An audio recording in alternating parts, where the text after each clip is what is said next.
सबसे पहले हम सेक्शन ए इसी चैप्टर के इलेक्ट्रिसिटी एंड केमिस्ट्री के टर्मिनोलॉजी की बात करते हैं। तो टर्मिनोलॉजी या टर्म्स में से सबसे पहले करंट का हमें पता होना चाहिए। करंट क्या होता है? The definition of the current is this is the flow of charge,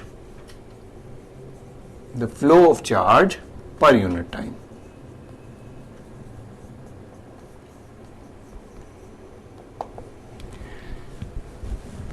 charge जो है यू नो कि पॉजिटिव और नेगेटिव दोनों हो सकते हैं, कि प्रोटॉन्स के ऊपर पॉजिटिव चार्ज होता है, इलेक्ट्रॉन के ऊपर नेगेटिव चार्ज होता है।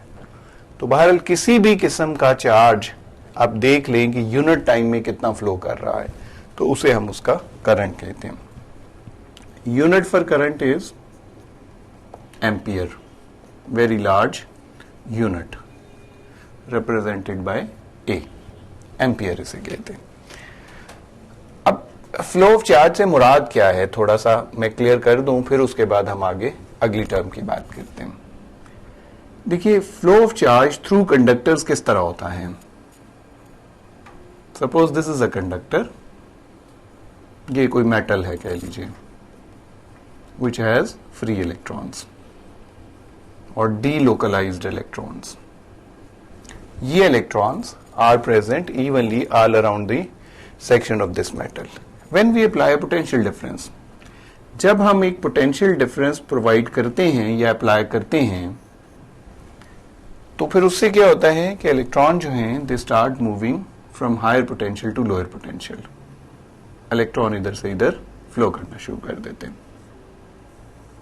तो ये फ्लो ऑफ चार्ज जो है, ये potential difference, we usually provide this potential difference through a cell और अ बैटरी।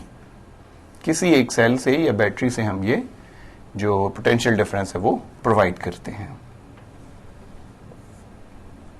तो इस तरह से वो चार्ज जो है वो फ्लो करना शुरू कर देता है।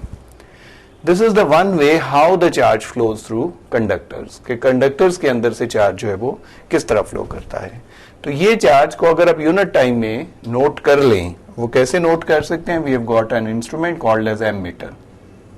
एमीटर आप यहां पे लगा लीजिए, दैट वुड गिव यू कि पर यूनिट टाइम या कितने एम्पियर जो है वो करंट इसके अंदर पास कर रहा है। एक दूसरा तरीका है जिसमें व्हाट वी डू, हम क्या करते हैं, we take a solution. Solution हम लेते हैं, उस सॉल्यूशन के अंदर दो तरह के चार्जेस होते हैं, positive negative, both kinds of ions rather कह लीजिए, वो प्रेजेंट है। अब हम क्या करते हैं कि अगर इस सॉल्यूशन को हम पोटेंशियल डिफरेंस अप्लाई करें, जैसे हमने उधर किया, by joining them to a battery, तो सिमिलरली जिस तरह से इलेक्ट्रॉन जो है वो इधर फ्लो कर रहे थे, तो यहां पर भी पॉजिटिव जो है वो नेगेटिव की तरफ फ्लो करेंगे और जो नेगेटिव है वो पॉजिटिव टर्मिनल की तरफ फ्लो करेंगे। तो ये भी फ्लो ऑफ चार्ज हो रहा है। This is also called as a current. इसको भी आप करंट कह सकते हैं या कहते हैं। सो इस तरह से बेसिकली देखिए, कंडक्टर्स जो हैं इनको हम फिर बोलते हैं कंडक्टर्स। तो कंडक्टर्स के अंदर चार्ज का फ्लोइंग जो है या करंट की जो पैसेज है, that is because of the delocalised electrons. ऐसे सॉल्यूशंस को या ऐसे सब्सटेंसेस को हम बेसिकली बोलते हैं इलेक्ट्रोलाइट। मैं डिटेल से आगे डेफिनेशन भी देता हूं इलेक्ट्रोलाइट की। तो इसमें जो फ्लो ऑफ चार्ज होता है या जो पैसेज ऑफ करंट होता है, that is because of the flow of charges. Charges भी जो है, sorry, that is the because of the flow of the ions, और आइंस भी बेसिकली चार्ज ही है। इस वजह से ये भी करंट है और ये भी करंट है। ये करंट है थ्रू कंडक्टर्स, ये करंट है थ्रू इलेक्ट्रोलाइट। तो ये बेसिकली दो तरह के करंट जो है वो होते हैं, फ्लो ऑफ चार्ज पर यूनिट टाइम। सेकेंड जो टर्म है दैट इज द इलेक्ट्रोलाइसिस और electrolysis. Electro comes from electricity और current. Lysis basically means break down, टूट जाना। Technically you can call as the chemical changes chemical changes, the breakdown, most of the time this is the breakdown brought about with the help of electricity. The help of electricity, उसको आप electrolysis कहते हैं. जब electricity किसी चीज में से पास करें और उसमें केमिकल चेंजेस आ जाएं, उसमें केमिकल रिएक्शंस हो जाएं, तो उनको हम टेक्निकली बोलते हैं इलेक्ट्रोलाइसिस. अब इलेक्ट्रोलाइसिस को फर्दर एक्सप्लेन करने से पहले आपको दो तीन चीजें क्लियर होनी चाहिए, जिसमें से the first thing is ionization. हम अक्सर आयोनाइजेशन को इलेक्ट्रोलाइसिस से कंफ्यूज कर जाते हैं. आयोनाइजेशन की जगह लफ्ज आपको डिसोसिएशन भी मिल सकता है. The breakdown of an ionic compound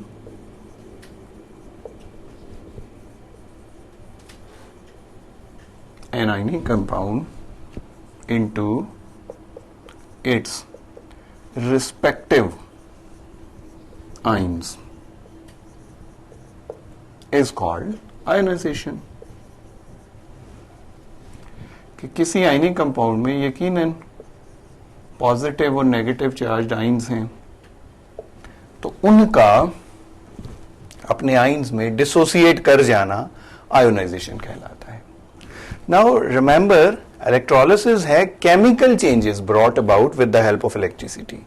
सो हम नॉर्मल, शायद मैं अभी फर्दर डिटेल से आपको डिस्कस करता हूं, एक्सप्लेन करता हूं, लेकिन हम बाज़ औक़ात आयोनाइजेशन को ही इलेक्ट्रोलिसिस समझ लेते हैं, although actually they are different. मिसाल के तौर पे पहले ये देख लीजिए कि आयोनाइजेशन होती कैसे है. Ionization of an ionic compound जो है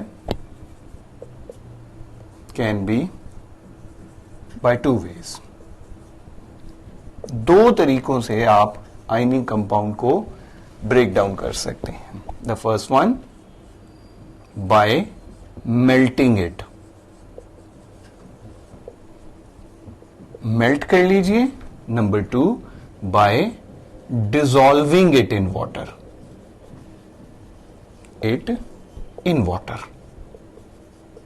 तो ये दो प्रोसेस हैं जिनकी मदद से किसी कंपाउंड को आप ब्रेक डाउन उसके आइंस में कर सकते हैं. देखिए, NaCl की एग्जांपल लीजिए. आप इसको हीट करिए. This is the symbol for heating. Strong heating करेंगे up to its melting point, तो सोडियम क्लोराइड जो है वो अपने आइंस में डिसोसिएट कर जाएगा. This is the molten form of sodium chloride which consist of ions, जिसके अंदर आइंस हैं. तो ये प्रोसेस आयोनाइजेशन का है, इलेक्ट्रोलिसिस नहीं है. Remember, this is a physical process. ये फिजिकल प्रोसेस है. मैं बार बार बोल रहा हूं कि electrolysis is a chemical change. ये फिजिकल प्रोसेस है. कैसे फिजिकल प्रोसेस है? अगर आप हीटिंग खत्म कर दें उसकी, तो ये दोनों आइंस या ये जो डिफरेंट अपोजिटली चार्ज आइंस हैं दोबारा से फिर जुड़ के सोडियम क्लोराइड बना देंगे. So this is a physical change. This is ionization. This is not chemical change. Water NaCl को पानी में डिसॉल्व कर दीजिए. Water would do the same thing to sodium chloride as the heating has done. जैसे heating ने किया है, बिल्कुल पानी भी उसको एक्वस फॉर्म में ये हो जाएगा, एक्वस फॉर्म में ये हो जाएगा. ये भी आयोनाइज हो गया. सो आयोनाइजेशन जो है वो is important before the electrolysis of any compound. किसी भी कंपाउंड की इलेक्ट्रोलिसिस से पहले आयोनाइजेशन जरूरी है. तो आयोनाइजेशन आप दो तरीकों से कर सकते हैं. या तो उसे हीट करके मेल्ट कर लीजिए या उसे पानी में डिसॉल्व कर लीजिए. In both the cases it will be ionized. Ionize का मतलब यह है, डिसोसिएट का मतलब यह है कि वो अपने आइंस में ब्रेक डाउन हो जाता है. अब next the electrolytic process starts. तो this is where I want to keep the difference. Once the ionic compound is ionized by melting और बाय डिसॉल्विंग इन वाटर, तो फिर उसके बाद उसमें इलेक्ट्रोलिसिस होती है. वो कैसे? अब देखिए, सोडियम क्लोराइड था, आपने इसे मेल्ट करके या वाटर में डिसॉल्व करके आयोनाइज कर लिया, now it can conduct electricity.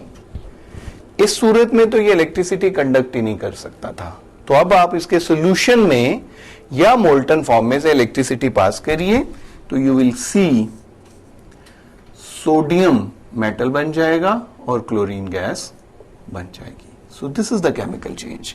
So actually here this is the electrolysis, ये इलेक्ट्रोलिटिक प्रोसेस है, ये तो फिजिकल चेंज है। This is the prior requirement for electrolysis. Electrolysis बिजली उस वक्त तक पास नहीं कर सकती उस सॉल्यूशन में से until or unless this is in ionized form। Dissociated form में जब तक नहीं होता इलेक्ट्रिसिटी पास नहीं कर सकती। सो this is actually the electrolysis कि सोडियम आयन जो था, अब सोडियम सॉलिड और chlorine gaseous until they do react once again chemically they can't convert back into sodium chloride। The fourth term, ये आयनाइजेशन और इलेक्ट्रोलिसिस का आपस में रिलेशनशिप था। फोर्थ टर्म है electrolyte. Electrolyte it is actually the solution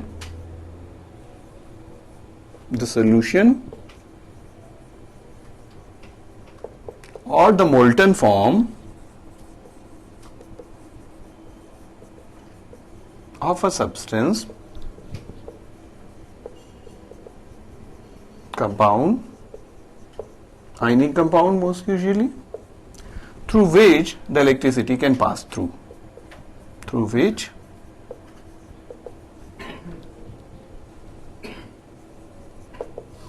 current can pass through,